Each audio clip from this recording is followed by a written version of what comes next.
This video is sponsored by Gen Reviews Online is one of the best review portal site. வணக்கம் என் அன்பு உறவுகளே, இன்று நாம் ஒரு கதையாடல் பற்றி பார்க்க போகின்றோம். கதையாடல் தலைப்பு அப்பா. அம்மா, இந்தாம்மா என் முதல் மாத சம்பளம் 30,000 ரூபாய். அப்பா எப்போவாச்சும் இப்படி 30,000 சம்பாரிச்சு உன்னோட கொடுத்துருக்கிறாரா? எனக்கு இன்னமும் கூட பதவி உயர்வும் சம்பளமும் கூடிக்கிட்டே போகும். இதுவரை மகன் இப்படி பேசி அந்த தாய் கேட்டதில்லை. வீட்டில் அதிகம் பேசவே மாட்டான். அப்பாவிடம் சுத்தமாக பேசுவதே இல்லை. அப்படிப்பட்டவன் வாயிலிருந்து இப்படிப்பட்ட வார்த்தைகளா? மனம் துணுக்குற்றாள் அம்மா. என்னடா வார்த்தையெல்லாம் ரொம்ப துடிப்பாக வருது, அதுவும் அப்பாவை பற்றி ரொம்ப ஏளனமாக பேசுகிற.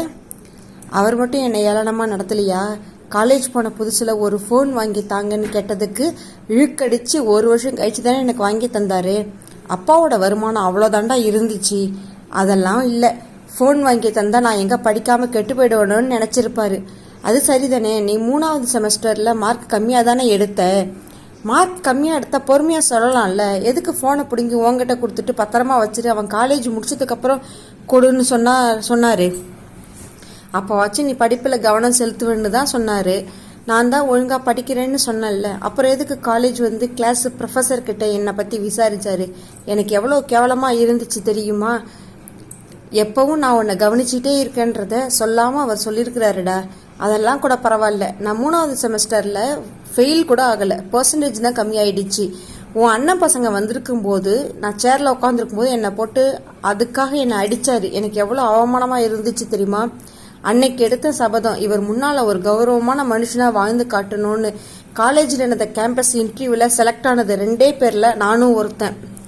இப்போ வேலைக்கு சேர்ந்து மாத சம்பளமும் வாங்கிட்டு வந்துட்டேன். இந்த பணத்தை கொண்டு போய் அவர்கிட்ட காட்டு. இனிமேலாவது யாரையும் ஏளனமாக நினைக்காதீங்கன்னு சொல்லு போ. ஏன்பா இப்போ நீ ஏதோ இடையில சொன்னியே சபதம் எடுத்தன்னு, இந்த வைராகியத்தை உனக்கு ஏற்படுத்தணும் தானே அவர் அப்படி பாசம்லாம் மறைச்சிக்கிட்டு கண்டிப்பாக நடந்துக்கிட்டாரு.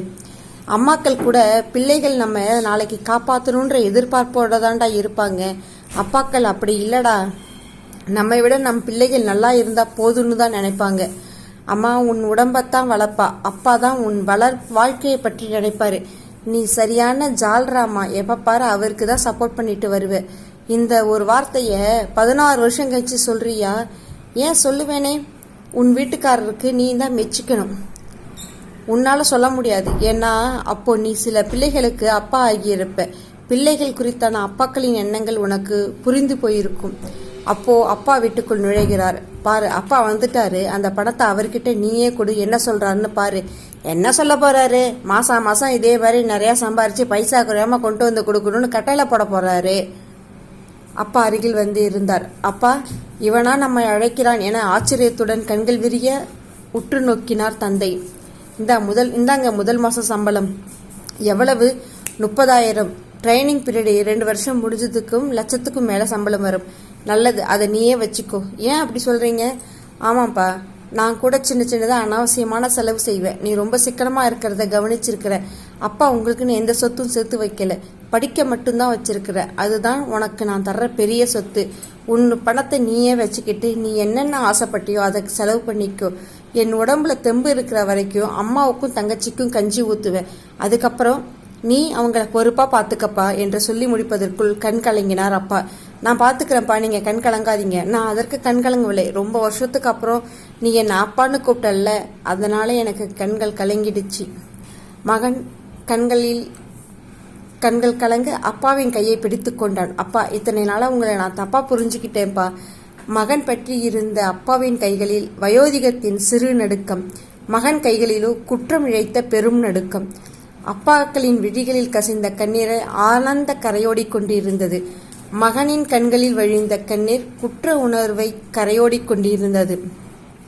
கண்ணீர் உருளுவதை கட்டுப்படுத்த இயலாது. இதனை ஒரு வழியாக முடித்து வைத்திட்டேன்.